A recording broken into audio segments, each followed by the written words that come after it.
Hello, everyone. Welcome back. Nigel Farage has ended up in the news today, and, well, in fact, trending all over social media, where he's effectively, in inverted commas, spat his toys out of his pram, because every time he goes into the chamber for Prime Minister's questions, he never gets a look in.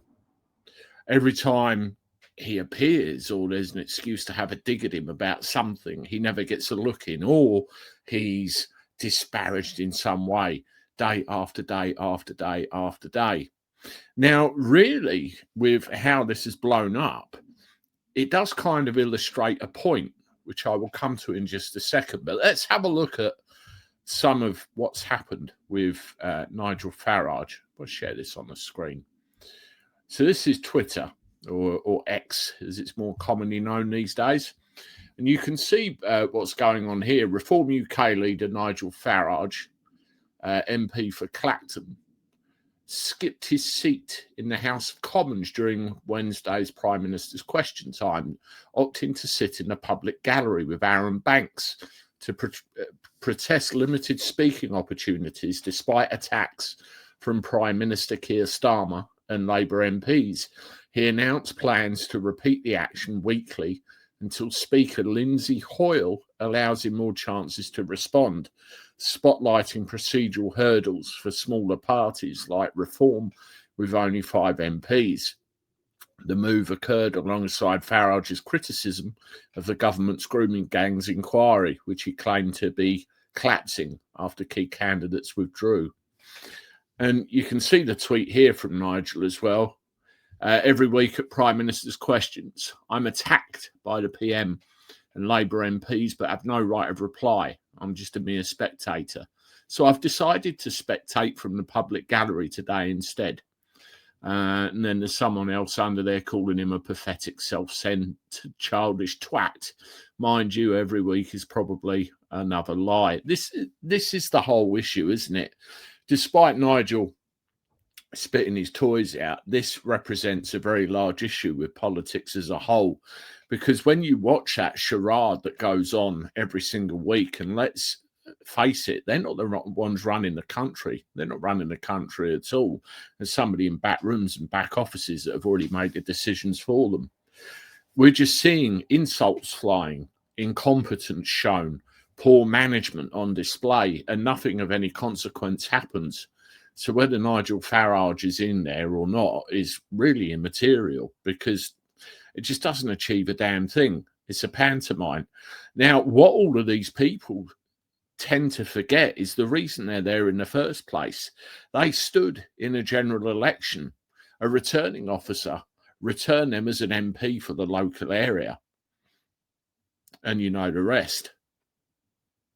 So rather than worrying about speaking opportunities about national issues, shouldn't we be worrying about the constituents that actually put us in place in the first place? Wouldn't that be an idea? Well, let's have a look what the residents of Clacton think about it. Hello, gentlemen. Hiya. Thank you for coming again. Can I ask you both, great lads, why you've turned up again this evening? I'm doing this every week, because I'm sick and tired of having to worry about my kids being on the streets. I know, seeing young kids getting raped. You've got Muslims over here, illegal immigrants, if you want to put it that way, that are just destroying this country, and I can't let this happen no more. And nobody's helping at all. Nobody's helping. Anyone seen Farage? Anyone seen him? Farage ain't down here. Farage is a fucking joke. Farage is a complete and utter fucking joke. It's all right, being in charge of Clacton, but there's a different thing, actually taking control of Clacton. That's it, pal. That Clacton was a little stepping stone for Farage just to get into Parliament, and it's got to stop. Exactly. If he's got the bollocks to come down here, then he would be a man of the people and he would stand for Prime Minister. At the moment, I stand with Ben the Bee. Oh, my man. That is the way we're going. Advanced UK is the way to go. And I hope everyone understands that.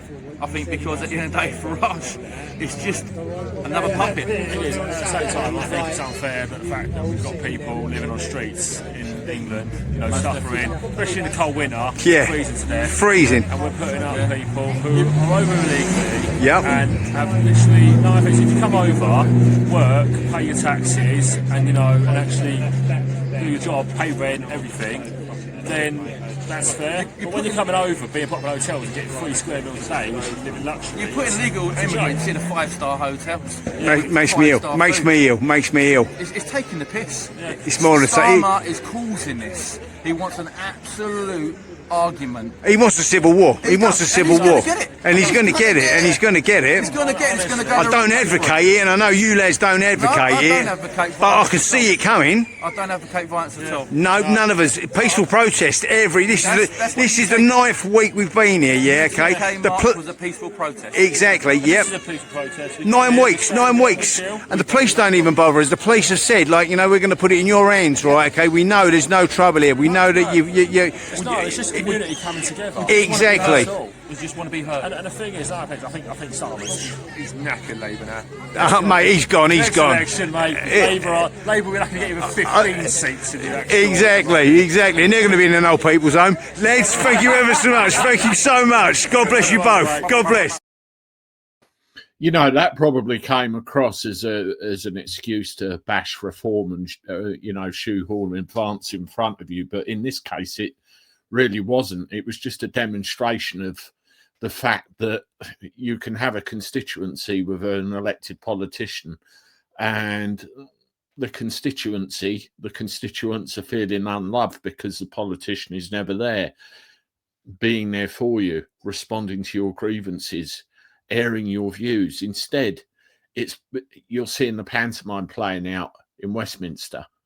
I have similar with my MP, the local Labour MP. Never responded to me.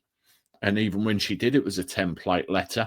And there's actually a Facebook group set up online with people comparing notes about, what's what with regard to non-response from that particular MP. And this pattern of behaviour is playing out all across England. Note I said England. Note one of the lads in that video I played said England. I saw somebody put online that being British used to be the greatest thing in the world. Let's make it so again. British is just a made-up word on a piece of paper that was shoved under our noses in 1948. We're English, we're Scottish, we're Irish, and we're Welsh, and we're Cornish. These are individual peoples with their own specific cultures and nationalities who were standing up and saying, we've had enough of this garbage. The British state, as it is a joke and a pantomime. And all Farage has done today, really, with his statement, is illustrated the fact that it's a shit show. It really is a shit show. It's got to stop. Until people start realising that this needs a complete, I suppose you could call it, hard constitutional reset, then we're not going to get anywhere. It's just going to go on and on and on. The old monkey with the organ grinder bashing it like that. That's all it's going to be. Shame. That's my point of view on it. Let me know what you think and what you think of what Nigel said today. And appreciate it very much. Please hit the like button, subscribe to the channel. As always, I look forward to talking to you soon. Toodaloo.